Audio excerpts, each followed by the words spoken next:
Hola, esto es Vitiacast, somos Pedro y y yo soy Fran y vamos hoy a hacer el capítulo de... microbiota. Creo Yo que voy a hacer las preguntas, voy a ser entrevistador y Pedro pues será el entrevistado. hoy cambiamos de roles. Vamos a hablar, ¿vale?, de lo que es microbiota y bacterias, que es algo así muy general, ¿no?, que todo el mundo conoce, pero que no hemos profundizado mucho o que no sabemos tanta información sobre el tema. Y nada, vamos a empezar sobre qué es la microbiota, ¿no? Sí, sobre todo porque hemos elegido este tema primero. Hemos elegido un tema porque a mí personalmente me apasiona y me parece un tema muy interesante y que cada vez sacan más estudios de los beneficios que tienen para la salud en general, ¿vale? Bueno, ahora sí, vamos a empezar. Pedro, ¿qué es la microbiota? La microbiota, ¿vale?, en sí, me gusta diferenciar que no hay bacterias buenas ni bacterias malas, ¿vale? Al final es un conjunto, ¿vale?, de bacterias que en sinergia pues tienen unos beneficios para la salud. La microbiota, llamamos microbiota a la diversidad de bacterias vivas, tanto hongos, arqueas, virus, que conviven dentro de nuestro cuerpo y forman lo que es una sinergia entre sí. Digamos que están todas en su justa medida para que nos ofrezcan un beneficio positivo para la salud. Y quiero decir, las bacterias que tenemos en nuestro cuerpo no todas son iguales, quiero decir, hay que diferenciar las bacterias que tenemos en la boca, las que tenemos en el intestino, las que tenemos a lo mejor en el pulmón, en el corazón, que en función de qué parte se encuentren son diferentes. Las más estudiadas actualmente son las del intestino. Sí, al final es la que todo el mundo conoce, Claro, ¿no? las más bacterias intestinales. Cuando Pero tienes problemas de intestinal, diarrea... exacto, pues van más a probióticos más específicos para intestino. Pero cada vez más se están dando cuenta de la importancia de las bacterias de la boca, ya que las bacterias de la boca es, digamos, como la primera barrera de protección de patógenos frente al intestino, ya que son las que están en ese frente de batalla. Sobre todo la más conocida o la más estudiada en la boca es el Acidopilus salivarus, que es digamos, la que se encuentra en mayor concentración en la boca. Con el tema de microbiotas, siempre está el tema de probióticos, prebióticos. ¿Hay alguna diferencia? ¿Es lo mismo? Hay que diferenciar qué es un probiótico de un prebiótico, ¿vale? El probiótico son esas bacterias vivas que nosotros vamos a ingerir para obtener un beneficio para la salud. Vale. Y luego, ¿qué es el probiótico? El probiótico en sí, digamos, son fibras, como puede ser el FOS, los GOS, almidones resistentes, que actúan a modo de alimento para que las bacterias que vamos nosotros a ingerir en el probiótico colonicen. ¿Qué quiero decir? Es como, digamos, le vamos a poner el trabajo más fácil para que se queden ahí. Y luego también están los conocidos como simbióticos, que los simbióticos, digamos, como su nombre indica, es una simbiosis entre el probiótico y el probiótico, es decir, que ya llevan las dos, llevan por un lado bacterias y por otro lado las fibras, que son, digamos, Vale. el alimento, como hemos dicho, de los probióticos. Y luego también está el que están ahora cada vez más estudiados, los psicobióticos, que son las bacterias que modulan esa conexión de eje intestino-cerebro, que se llama el nervio vago o el sistema nervioso entérico, que también ayudan, de hecho, no me gusta adelantarme, pero los estudios cada vez son más favorables, que se están dando cuenta que gente mejora mucho, tanto el estado de ánimo, estrés, sueño. Solo por el tema de probióticos o microbiota, ¿no? Entiendo. Sí, exacto, que al final cada vez hay más relación entre una buena salud Que intestinal. no es en sí un alimento que nos mejore, sino es la propia bacteria que genera... Correcto, beneficios para la propia salud. Interesante. Vale, hemos estado hablando de bacterias. ¿Qué bacterias podemos decir que son las más importantes o que más relevancia tiene el cuerpo? Más cantidad, entiendo. Hay varias, ¿vale? Sobre todo hay tres que por sí solas no, digamos, tienen un beneficio como tal, pero sí cuando tenemos un equilibrio entre las tres, que puede ser como la Euterobacterium rectale, la Robeserius y la Facilobacterias pasnicis, que son nombres, ¿vale? Entre esas tres bacterias ayudan a la formación del butirato, que el butirato es un ácido graso de cadena corta que digamos, en una concentración adecuada, nos puede dar un biomarcador de salud, ¿vale? Como que tenemos una buena salud a nivel general, por lo cual es muy importante que esas bacterias produzcan el butirato. Y también ayudan mucho, ese butirato, ese ácido graso de cadena corta, es muy importante a lo que es a nivel de colon, porque lo que hace es estimular la producción de colonocitos, que se ha visto cierta correlación entre un aumento de colonocitos en una buena salud a nivel de colon y para el tema del cáncer de colon. O sea que, para aclararme, el butirato es como un compuesto que lo que hace es que mejora nuestra inflamación o... Sí, es como un biomarcador positivo a la hora de salud. Y los colonocitos entiendo que son las células que están, que como su nombre indica, habitan en el colon. Y luego, por otro lado, también tenemos una bacteria que es, digamos, muy estudiada, es la Archemasia mucinifila, que esta es, digamos, a día de hoy, de las más estudiadas, de las que más respaldo tiene.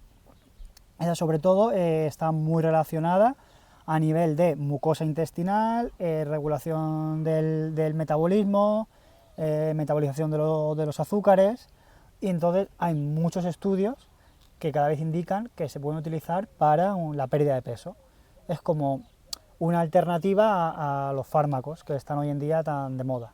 Hay tratamientos que ya están haciendo en varias clínicas aquí en España, que se llama mediante la ingesta de, obviamente, una dieta hipocalórica, la ingesta de dicha bacteria de la Archemasia mucinifila, más aparte el tratamiento de la neuroestimulación del dermatoma T6, que esto es muy sencillo, es mediante una pequeña punción a la altura de la vértebra T6, que lo que viene siendo es en la boca del estómago, es una pequeña punción con una descarga muy leve, que eso se hace una vez a la semana en tratamientos de 12 a 15 semanas, y lo que hace esa neuroestimulación del dermatoma T6 es a la hora de la producción de la grelina, que es la hormona de la saciedad.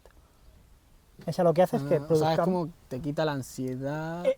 Sí, digamos que te quita el apetito. ¿Vale? Lo que hace es estimular esa hormona, que es la grelina. Entonces lo que hace, al estimularla esa hormona, hace que tengamos la sensación de saciedad mucho antes. Y esa terapia junto con la arquemsia... Con la Archemasia mucinifila, o sea, potencia el efecto. Claro, es decir, acelera el proceso de pérdida de peso. Luego también tenemos, por otro lado, ¿vale? Lo que es la bifidobacteria. Que las bifidobacterias sí que es verdad que no son tan importantes a la hora de pérdida de peso, pero sí que es verdad que ayudan a la producción, como hemos dicho antes, de ácidos grasos de cadena corta, a la fermentación de bacterias, que esto se resume en mejor digestión y menos inflamación, porque ayuda a que fermentemos mejor, por lo cual vamos a evitar el sobrecrecimiento de gases. Vale. Y ahora vamos a hablar de las bifidobacterias, que no tienen tanto peso a nivel de control de glucemia, control metabólico, pero su función principal es a nivel de sistema inmune, fermentación de fibras y sobre todo a nivel de ácidos grasos de cadena corta. Esta bacteria también es muy importante, sobre todo en niños pequeños y en personas más adultas. ¿Por qué? Porque ayudan a la modulación del sistema inmune. Sobre todo esta bacteria es muy importante en niños pequeños o en las madres cuando están dando pecho, ¿vale? Que incorporen esta bacteria, ya que van a ayudar a que se module su sistema inmune, ya que el sistema inmune de los niños suele madurar entre los 7 y 8 años. Entonces, si nosotros durante los primeros años o en su primera etapa de vida damos bifidobacterias, vamos a ayudar a modularles su sistema inmune. Sobre todo también tiene mucho sentido el suplementar o el dar este tipo de bacterias en niños que hayan nacido en cesárea, que no haya sido un parto natural, porque también se ha visto que ese moco vaginal de la madre, llamado vernix, ayuda mucho a su sistema inmune, ya que es, digamos, su primera exposición real a las bacterias del mundo exterior. Entonces se ha demostrado que en muchos en muchos niños que han nacido en cesárea tienen déficit de bifidobacterias. Y luego también, por otro lado, tenemos los lactobacillus, que son los, digamos, más conocidos en el mundo de los probióticos. ¿Por qué? Porque tienen una importancia muy interesante, sobre todo producen lo que es el ácido láctico, que esto lo que hace es mantener un pH intestinal estable. Quiere decir, ni que sea un pH ni muy ácido ni muy neutro, sino que tenga un pH adecuado, es decir, favorable para las digestiones que vamos a hacer en general y sobre todo para la fermentación de bacterias. Luego también nos protege frente a los patógenos y también, muy importante, sobre todo el Lactobacillus crispatus, que ya hablaremos más adelante, a la hora de la función barrera a nivel de la mujer en la salud vaginal, ya que es también un buen, digamos, indicador de salud vaginal, si tenemos ese tipo de lactobacillus en una concentración adecuada. Hemos hablado de las principales bacterias, ¿no? Pero claro, ¿qué pasa si tenemos más bacterias de una o más bacterias de otra? ¿Está bien tener un equilibrio o, por ejemplo, si tenemos muchas solo de estas, ya estaría bien? Ahí, Me refiero a la diversidad. Exacto, eso es un punto muy importante, ¿vale? Porque no se trata de tener este tipo de bacterias, muchas, claro, digamos... Digo, estas son las más importantes, vamos a decir que intento tener estas 5 muy altas y claro, tendré una vida súper... Claro, no es, digamos, no existe una microbiota perfecta, porque lo ideal siempre es tener cuanto mayor diversidad, mejor. Quiere decir, no se trata de tener solo en mayor concentración de estas bacterias, no es, digamos, tener una sinergia de todas, es decir, tener una buena diversidad intestinal. ¿Por qué te digo que no existe una microbiota, digamos, perfecta? Pues te digo por qué. Porque tú, por ejemplo, tienes una microbiota muy diferente a la mía por el simple hecho de tú vives en una zona y yo vivo en otra zona. Entonces, los dos tenemos una microbiota diferente a la otra. No significa que mi microbiota sea mejor que la tuya, sino que es una microbiota con diferente diversidad. ¿Vale? Bueno, aquí entra, entiendo, el tema de disbiosis, ¿no? Claro, todo. ¿Puedes un poco explicar también qué es, por si alguien no lo sabe? ¿Qué ocurre cuando tú has dicho que tenemos que tener una diversidad? Una diversidad. ¿Qué pasa si en esa diversidad hay un desequilibrio? O exacto. ¿Qué es lo que ocurre? Vale, aquí queremos hablar de lo que se conoce como disbiosis y eubiosis. La disbiosis lo que viene siendo es un desequilibrio a nivel bacteriano, ¿vale? De bacterias no malas y buenas, ¿vale? Sino de bacterias que tienen un efecto más positivo a bacterias que tienen un efecto más negativo. Aquí quiere decir cuando hay más bacterias que tienen un efecto más negativo. Entonces se produce una disbiosis o simplemente que hay menos bacterias por diferentes motivos, que eso puede ser estrés, falta de sueño, toma de fármacos. Entiendo, antibióticos, ¿no? Antibióticos afectan mucho.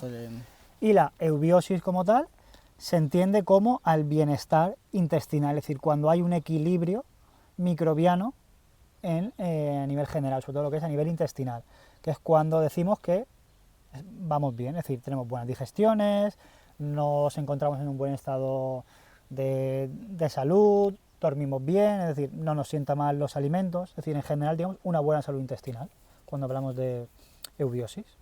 Perfecto.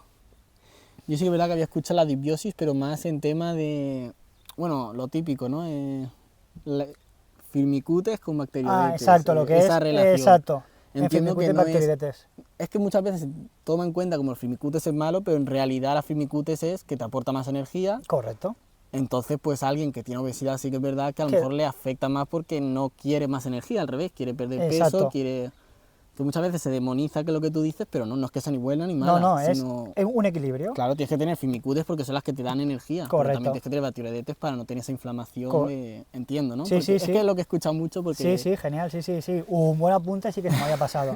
Lo que es el rango ese de firmicutes bacteroidetes también es otro indicador, como bien hemos dicho antes, de de lo que es una buena salud. Y en función de qué tipo de personas, sobre todo lo que es en obesidad o personas con mucho estrés, sí que es verdad que lo que es ese rango de firmicutes bacteroidetes está un poco alterado. Vale. Entonces, hemos hablado un poco de general de microbiota, probióticos.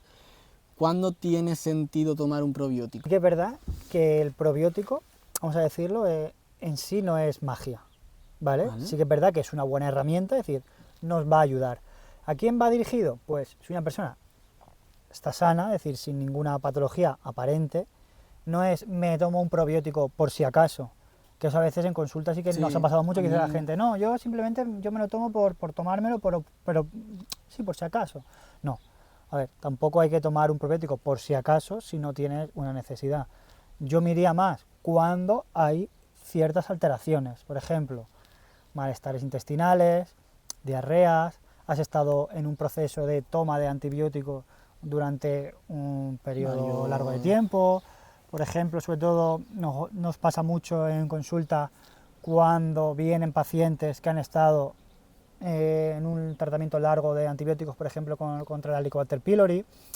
Ahí sobre todo me gusta hacer mucho hincapié en el tema de que tomen probióticos, o cuando no tienen una alimentación adecuada, ¿vale? O por ejemplo, tienen algún viaje, que es sobre todo viajes fuera, digamos, que te vas a otro país o a otro continente, hay mucha diversidad de bacterias que tú no tienes, entonces ¿qué pasa? Ahí necesitamos un refuerzo de bacterias para poder afrontar esa, digamos, esa diversidad nueva que nos vamos a encontrar en otro país. Vale.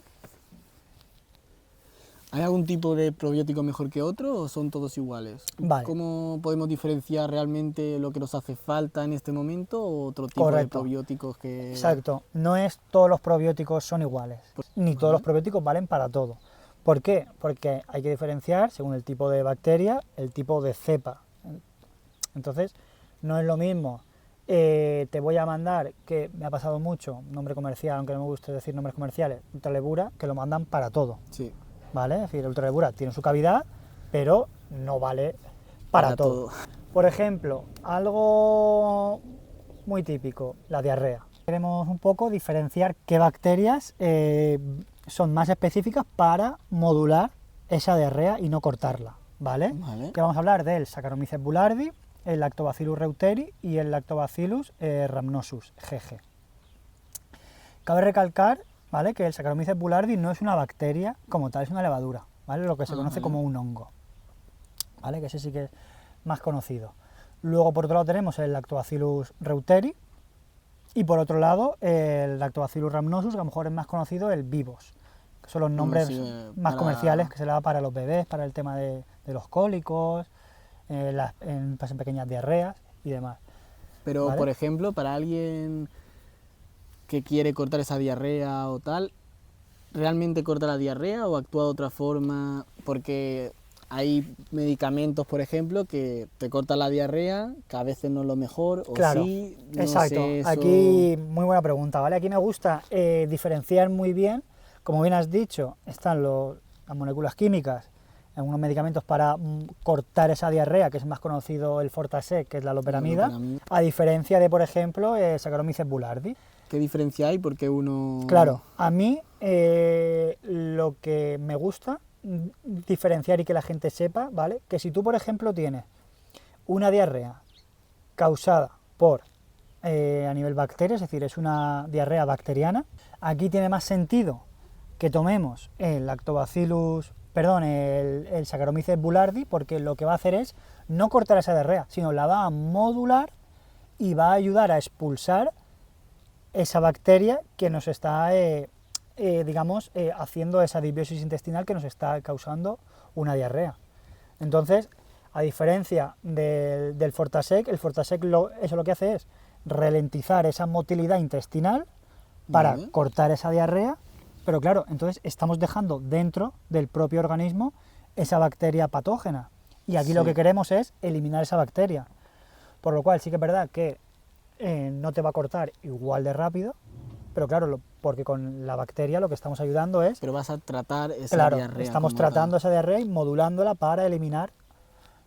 Entonces, ¿aconsejarías uno más que otro? Por ejemplo, la loperamida en casos puntuales, si te hiciera falta. Claro, a ver, la loperamida, claro, aquí un poco me gusta diferenciar, porque si tú, por ejemplo, has comido algo o te has ido de viaje y te ha sentado mal algo, podemos, bueno, casi al 100% podemos decir que es una diarrea bacteriana, de algo que te ha sentado mal. Entonces aquí sí que tiene más sentido, por ejemplo, tomar un probiótico.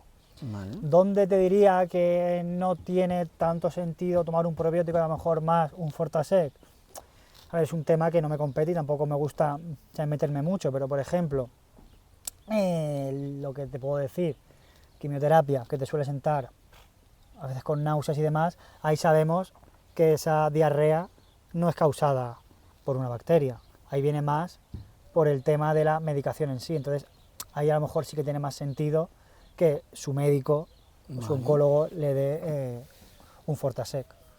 Es un poco saber diferenciar en qué casos damos una cosa u otra, porque está claro que el Fortasec tiene su cavidad, ¿vale? Tiene su... Sí, digamos, más cosas puntuales, claro, entiendo. Que no es algo que dices... Pero que como tal no te lo va a tratar, es pues el parche, pues porque no puedes en ese momento estar mal. Y aparte, como he comentado anteriormente, así por encima, los mecanismos de acción son muy diferentes. Claro, uno trata y el otro es, pues, claro, como lo que he dicho, un parche. Exacto. La loperamida lo que hace es un poco más ralentizar esa motilidad intestinal. Y luego, por otro lado, pasamos a la contraparte, ¿no? Al estreñimiento.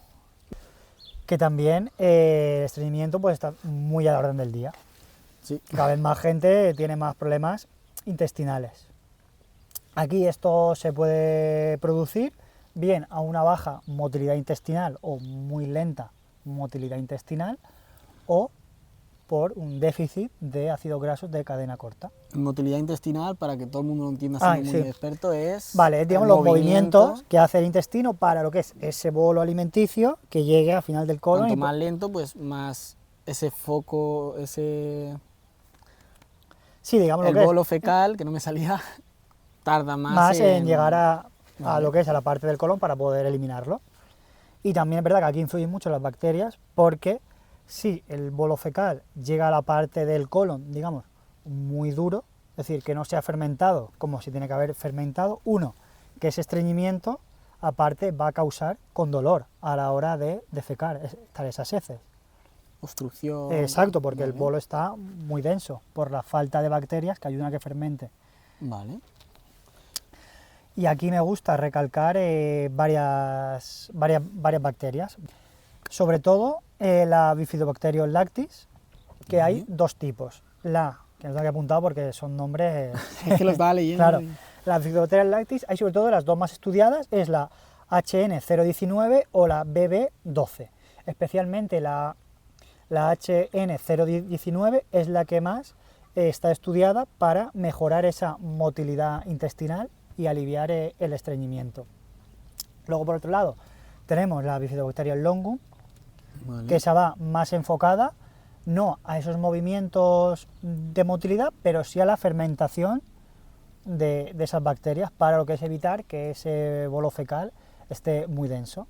Luego, por otro lado, también tenemos el Lactobacillus, este era el Casei shirota, ¿vale? Este a mí me gusta mucho en particular, porque como su nombre indica, el Lactobacillus casei shirota fue aislada en 1930, ¿vale?, por un científico japonés, que era Minoru Shirota, en el que se comercializó, es decir, se viralizó su bebida, que era un probiótico del Yakult, que principalmente tenía el Lactobacillus shirota, que con el paso de los años se ha ido estudiando esa bacteria cada vez más, y hay cierta correlación entre una buena diversidad, una buena concentración de esa bacteria en cuanto a longevidad, aparte de una buena salud intestinal y a nivel de estreñimiento. Y fue a raíz de ahí donde empezaron los primeros estudios de las zonas azules, que están relacionados con el tema de antiedad o las zonas más longevas. Pero bueno, que eso ya da para otro vídeo, que no me quiero ir mucho. Por ejemplo, para la gente que no tengo muy claro, todas estas bacterias que estás diciendo, entiendo que hay más para cada tipo de necesidad que estás explicando, pero por ejemplo podría ser un buen indicativo de que si tú ves en el probiótico alguna de estas cepas, pues por lo menos ya tienes alguna orientación de que puede ir bien. Que te van a ayudar al tema del estreñimiento. Habrá más, pero que estamos diciendo estas pues porque son las que más Claro, las que más, digamos, más respaldo científico tienen o más estudio tienen respecto a la patología de estreñimiento. También quiero decir que aparte de ingerir estas bacterias, como hemos dicho anteriormente, no lo es todo. Quiero decir, también tiene que ir acompañado de una buena dieta, sobre todo lo que son en fibras, fruta, verdura, ya que toda esa fibra son, como hemos comentado anteriormente, es el prebiótico, es el alimento para que esas bacterias puedan actuar mejor, es decir, digamos, facilitarle su trabajo. Sí, que no es solo tomar probióticos, sino alimentarlas para que sigan ahí. Exacto, que es también importante una buena alimentación, no es me tomo el probiótico y ya me va a curar todo, ¿no? Luego, por otra parte, inflamación. También sirve. También ayuda para el tema de lo que es inflamación, distensión abdominal, síndrome del intestino irritable, que aquí también voy un poco a lo que es a que la gente sepa que es el intestino irritable, que también cada vez hay más gente con ese tipo de patología, ¿vale? Que sobre todo también se ve muy afectado por el tema del sueño, estrés. ¿Qué es el síndrome del intestino irritable? Como su nombre indica, es cuando tenemos una inflamación a nivel lo que es intestinal, pero no es una inflamación, digamos, puntual, sino es una inflamación crónica, ¿vale? Que es una inflamación crónica que se va efectuando a lo largo de todo el tiempo, que sí que es verdad que tiene etapas en las que podemos estar mejor, podemos estar peor, sobre todo en épocas a lo mejor de mucho estrés sí que se puede acentuar más, ¿vale? Esa patología. ¿Qué cepas son, digamos, más específicas para estos trastornos que estamos nombrando?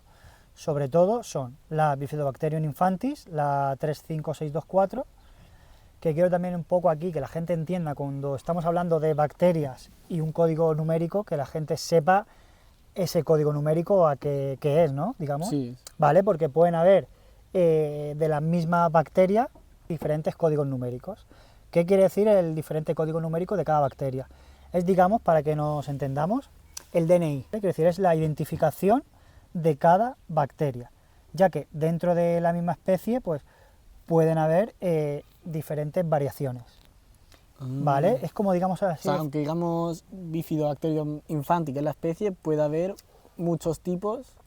Claro, esto como por ejemplo... razas, por decirlo así, ¿no? Sí, mira, justo, aquí voy a decir yo el ejemplo, ¿vale? Por ejemplo, con los perros. Bifidobacterias infantis es, digamos, los perros, pero dentro de lo que es los perros tenemos diferentes razas, ¿vale? Tenemos, por ejemplo, será más específica, correcto, mejor. Claro, ¿qué quiere decir? Tenemos, por ejemplo, un boxer, un border collie, un labrador, pues, a eso se refiere cuando ponemos diferentes códigos numéricos, es decir, dentro de esas especies hay diferentes razas, ¿vale? Para que la gente un poco lo entienda así a grosso modo. Luego, por otro lado, tenemos el Lactobacillus plantarum, que ese también está muy estudiado en patología del síndrome del intestino irritable. Sobre todo es de las más estudiadas para ese tipo de patología. Por otro lado también tenemos Bifidobacterium longum, que también nos van a ayudar a reducir hinchazón, mejorar ese dolor intestinal, regular también tránsito intestinal. Esta sobre todo va más enfocada a inflamación. En cambio, el Lactobacillus plantarum va más al tema de síndrome del colon irritable. Entiendo que es totalmente compatible con el tratamiento para estas enfermedades. De hecho, a mí siempre me gusta decir a los pacientes, salvando las distancias, siempre y cuando tengan la aprobación de su médico, ni quiero sustituir su tratamiento ni mucho más, pero funciona muy bien en sinergia, es decir, el tratamiento pautado por el médico más una ayuda con estos ciertos tipos de cepas.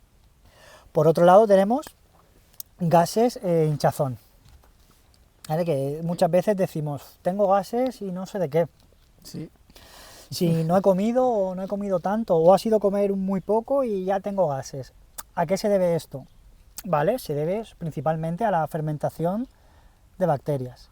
Aquí me gusta hacer mucho hincapié en la importancia de la diversidad bacteriana, sobre todo de 3 tipos de bacterias en concreto, que son el Lactobacillus plantarum, la Bifidobacterium lactis y el Bifidobacterium infantis. Estas 3 tipos de bacterias van muy relacionadas a la hora de la producción de enzimas digestivas.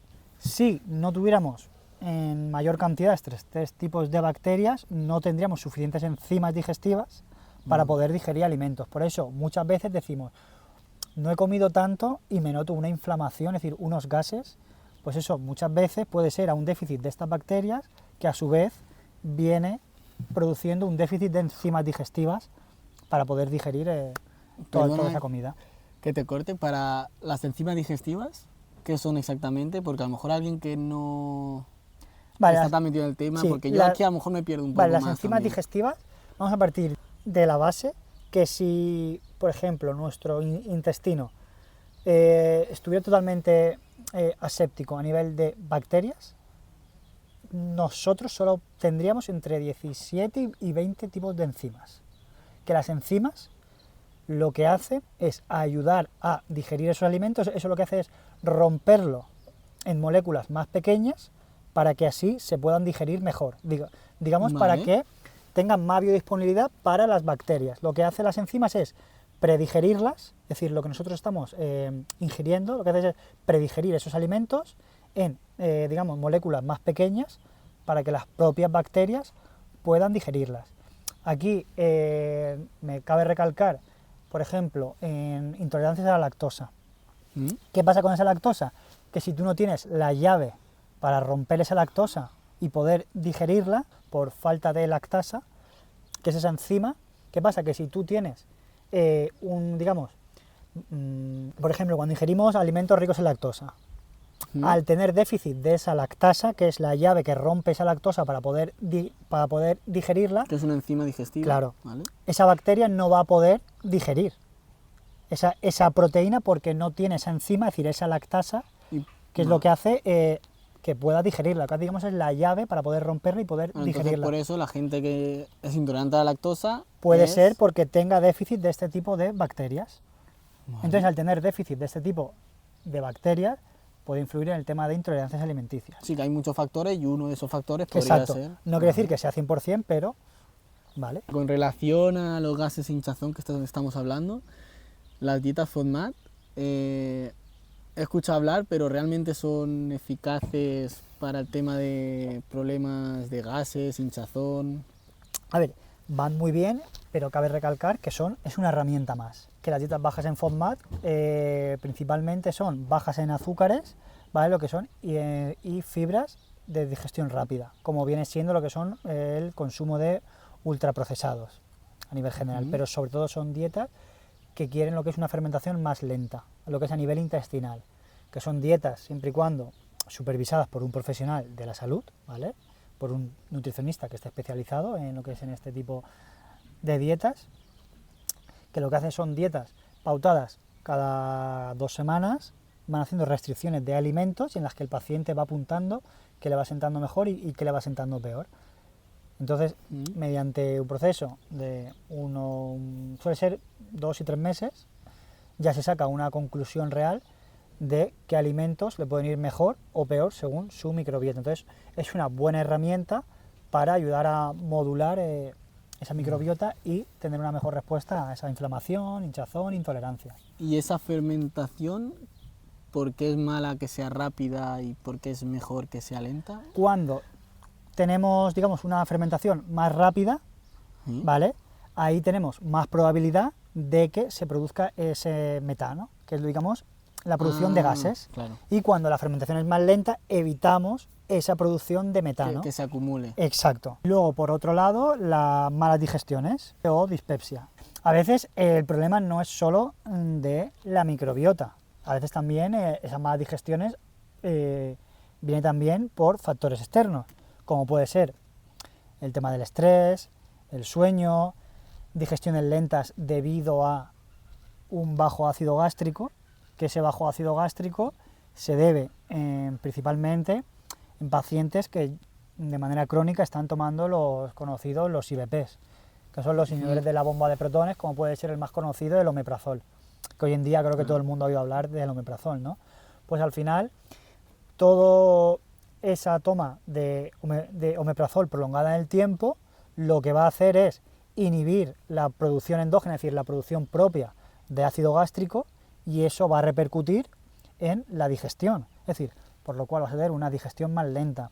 Entonces, toda esa gente que dice, no, tomo el omeprazol para las digestiones, ¿no? Tú lo que estás haciendo es todo lo contrario, estás ralentizando aún más esa producción de ácido gástrico. Y al ralentizar generas... Más hinchazón, una digestión más pesada. ¿Por qué? Porque toda esa digestión es mucho más lenta, es decir, no estás ayudando a que se digiera esa comida. Vale. Y luego también, muchas veces, que esto a la gente creo que le puede chocar un poco, tú no has oído hablar de tengo acidez, me voy a tomar un omeprazol. Claro, es lo típico, ¿no? Que la gente viene a la farmacia más que nada a veces Y por dice, omeprazol tengo porque acidez, tiene... dame un omeprazol, ¿vale? ¿Cuándo no hemos oído hablar eso en el trabajo? Sí. Y al final tiene un efecto contraproducente. ¿Por qué? Porque a veces nos pensamos que inhibiendo la producción de ácido vamos a tener menos ácido. Y a veces eso es un efecto rebote. Porque aquí, lo que es a nivel intestinal, tenemos una válvula que se llama, esa válvula esogástrica, que esa lo que hace, ¿vale? Es, se cierra esa válvula por diferencia de pH. ¿Qué pasa? Claro. Que si nosotros tomamos omeprazol para la acidez y lo que hacemos es alcalinizar esa acidez a nivel intestinal, ¿qué pasa? Alcalinizar es subir el pH. Exacto, subimos el pH, que no está tan ácido, pues esa válvula que cierra por diferencia de pH no se va a cerrar como se tiene que cerrar. Entonces va a subir ese ácido. Y va a aumentar el problema. Entonces, ¿qué pasa? Que al final es un poco el pez que se muerde la cola. Porque si pensamos que bajando ácido vamos a tener menos ácido, no. Porque lo que hacemos bajando el ácido es que esa válvula no se cierre como se tiene que cerrar y nos produzca más acidez si cabe. Entonces, siempre que tenemos acidez por bajo... No. Ah, vale. ¿Vale? Esto es una de las principales causas. Puede ser por una hipocloridia o por una hipercloridia. ¿Se sabe más o menos cómo utilizar una cosa u otra o es...? O sea, ¿se puede ver por síntomas o es más por analítica? Sí, hay como, digamos, la forma más, por así decirlo, casera, ¿vale? Para que la gente en su casa pueda un poco ver. Que igualmente siempre es aconsejable, ¿no? Lo que siempre decimos. Pero... ir a un profesional de la salud. Pero si vosotros en casa queréis hacer una pequeña prueba, es simplemente coger por la mañana en ayunas un chupito, vinagre de manzana, y os lo tomáis, ¿vale? Si notáis que os da, digamos, una acidez... ¿De inmediato? O inmediato, o bueno, sí, o a los pocos minutos de haberlo tomado, ahí tú ya puedes saber si tienes una hipercloridia o una hipocloridia. ¿Qué quiere decir? Si tú te tomas ese chupito y te sienta mal, ¿vale? Que si te da acidez, tienes lo que es una hipercloridia. Que ahí en ese caso los inhibidores de protones sí que estarían más indicados. Correcto.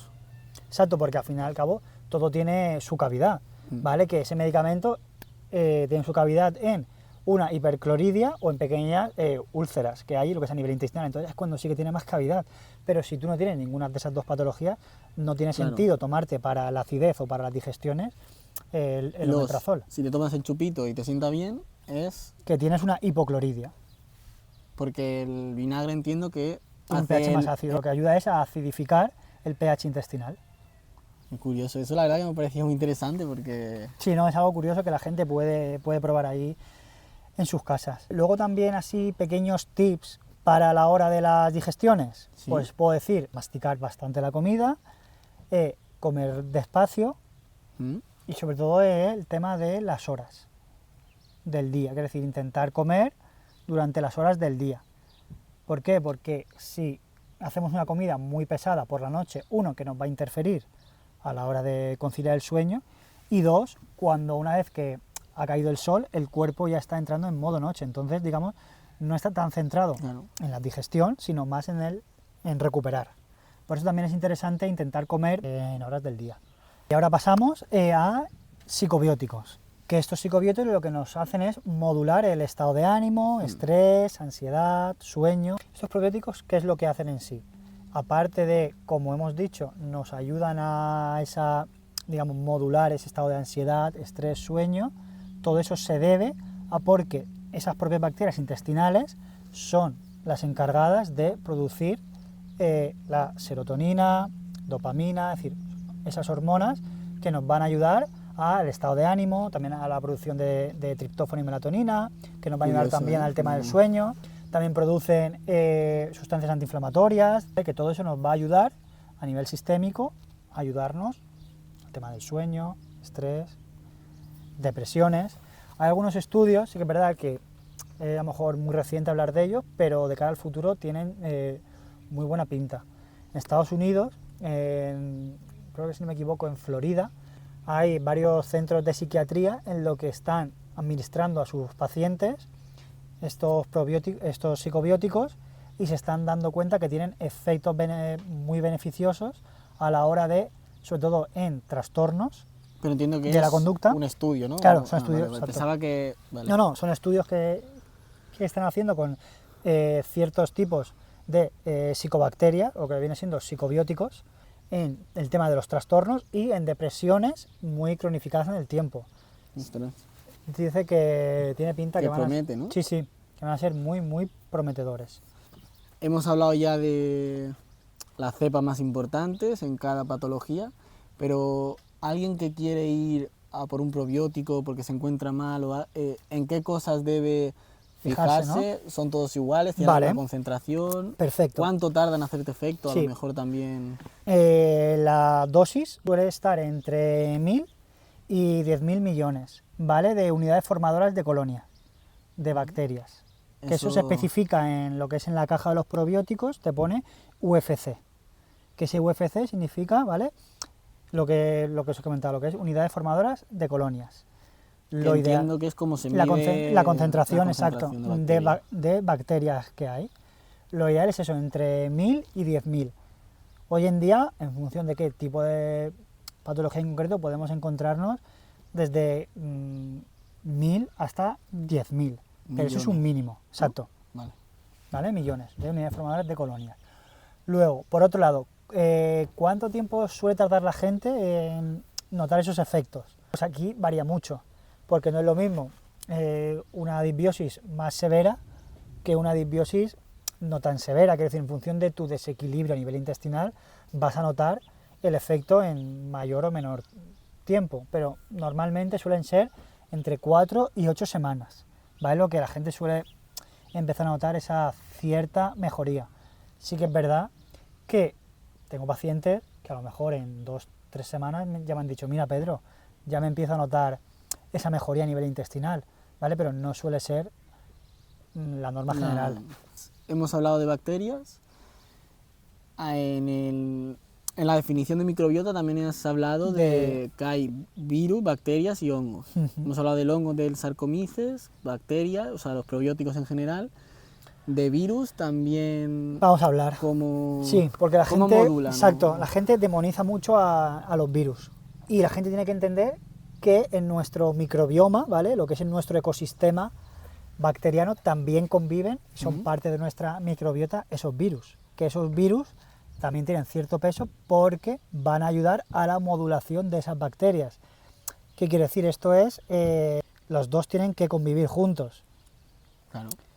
¿Qué quiere decir? Que si tenemos cierto déficit de algunos virus beneficiosos, nos van a afectar también a nivel intestinal, ya que esas bacterias no van a poder trabajar como deben, porque también son encargadas de sistema inmune, inflamación, pero sobre todo van muy enfocados a nivel de modulación del sistema inmunitario junto a las bacterias. Ahora vamos a pasar, ya hemos hablado de todos los probióticos, cuál es mejor y cuál es peor. En cuanto al estilo de vida, ¿qué cosas favorecen una buena microbiota? Como hemos dicho, los probióticos no es magia, son una herramienta más, pero claro, si la base no está bien, que la base, como bien has dicho, es el estilo de vida, que en esto tenemos que hacer mucho hincapié en el ejercicio, lo que es un deporte moderado, obviamente, eso es igual a una mayor diversidad bacteriana, también exponernos a la naturaleza, también nos va a ayudar a que tengamos más diversidad a nivel bacteriana y sobre todo lo que es evitar el aislamiento, que yo muchas veces lo veo en madres con sus hijos pequeños, el sobreprotegerlos y no exponerlos al ambiente, quiero decir, eso también los está, por una parte, limitando a que su sistema inmune madure, por lo cual es bueno exponernos a la naturaleza, porque eso también implica que tengamos más diversidad funcional. Claro, cuanto menos se expongan a esas bacterias, menos colonización de microbiota vas a tener. Exacto. Y te va a afectar a la larga. Correcto, en el que vas a ser más propenso a alergias, enfermedades. Luego, partiendo del primer punto que hemos dicho, el tema del deporte, el deporte es bueno, porque al final el deporte es salud, pero moderado, ¿vale? Porque eso también nos va a ayudar a una mayor diversidad bacteriana. Pero ¿qué pasa? Que la gente, cuando hace ese exceso de deporte, al final, cuando tenemos un deporte extremo, nos va a afectar de manera negativa a nuestra microbiota, porque vamos a hacer, por un lado, a reducir el flujo sanguíneo. Al reducir ese flujo sanguíneo a nivel intestinal, vamos a tener una hipoxia intestinal, por lo cual menos oxígeno. Entonces esas bacterias aeróbeas, que son las que sobreviven en presencia de oxígeno, se van a degradar, porque estamos, disminuyendo la cantidad de oxígeno, por lo cual vamos a tener un efecto negativo. También vamos a producir más endotoxinas, que son, digamos, bacterias, aquí sí que vamos a decirlo, patógenas. Y luego también lo que más se nota en el ejercicio extremo es la permeabilidad intestinal. Ahí es cuando más lo vamos a notar. ¿Qué es la permeabilidad intestinal o qué se entiende por permeabilidad intestinal? Un poco por resumir, ¿vale? Es en el intestino tenemos lo que se llaman unas uniones estrechas, ¿vale? Que es ese epitelio intestinal que está o debería de estar cerrado. Y se abre y se cierra en modulación de las bacterias. Hay una proteína, que es la más conocida, que es la zonulina, digamos la que más peso tiene, que es un poco, digamos, la encargada de mandar esa orden de abrir y cerrar ese epitelio intestinal. Pero ¿qué pasa cuando esa proteína se degrada debido al exceso de deporte? Que esa pequeña unión estrecha en el intestino se abre y es lo que se conoce como permeabilidad intestinal. Entonces, todas las endotoxinas o sustancias de desecho que no queremos que pasen al torrente sanguíneo van a pasar debido a que esa unión no está cerrada como debe. Entonces, ese exceso de deporte es muy, digamos, perjudicial a la hora de la permeabilidad intestinal. Pues hemos hablado de actividad de ejercicio físico. ¿Qué otros estilos de vida puede...? Vale, pues también lo que nos puede afectar al tema del estilo de vida es también el tema del sueño, el estrés, una mala alimentación. Vale. ¿Qué alimentos? Pues todo lo que son ultraprocesados y alimentación. ¿Qué pasa? Que si tú nos alimentamos a base de una dieta alta en ultraprocesados, de manera indirecta, que no se habla, también antes de afectar a nivel intestinal estás afectando también a la microbiota de la boca, porque también estás alterando esa función barrera que tenemos en la microbiota de la boca, que no se habla mucho, pero la salud bucal es muy importante porque es nuestra primera barrera de defensas frente a bacterias patógenas. Porque si no tenemos una buena higiene bucal, ¿qué pasa? Que todas esas bacterias, digamos, no tan beneficiosas van a pasar al intestino. Y aquí quiero decir, hay muchas cosas que pueden afectar a la microbiota bucal, como bien estamos hablando, aparte de los ultraprocesados, también afecta mucho, que no se habla, ciertos tipos de colutorios. Ciertos tipos de colutorios, esos que son tan asépticos, lo que hacen, como su nombre indica, si tú creas una asepsia a nivel bucal, es decir, eliminas bacterias que son beneficiosas, también estás eliminando esa barrera que tenemos. Entonces, mucho ojo con los colutorios que se utilizan. Yo no voy a decir marcas comerciales, pero sí que la gente debería de hacer mucho hincapié en qué colutorios usa, porque no todos tienen... Pero, o sea, no son todos malos, no, sino por eso solo los ciertos, vale. que no me gusta decir nombres comerciales, pero sobre todo los que tienen mucha concentración en alcohol, pero hay muchos que no son muy Entonces, beneficiosos. ¿Mejor sin alcohol? Desde mi punto de vista, sí. Para mí, sí. Habrá gente que dirá que no, pero para mí, sí. Bueno, pues ya hemos hablado un poco de todo. Este era el tema del podcast, que era la microbiota en general y tal. Si hay algunos temas que a lo mejor los hemos pasado un poco más por encima... Claro, hemos hablado un poco más general por no centrarnos en nada, porque si no esto puede alargarse muchísimo. Pues ya sería pues que nos pongáis en comentarios cualquier cosa. Algún Esto me tema, parece más claro. interesante. Si vemos que realmente hay Que tenemos bastante información Exacto. y eso, pues se puede hacer un vídeo más enfocado a eso. Y si no, pues otra cosa que os parezca interesante y tal. Nosotros siempre estamos abiertos a... a nuevas propuestas y temas. Así que ya está. Espero que os haya gustado el vídeo y nada, nos Hasta. vemos en el siguiente vídeo.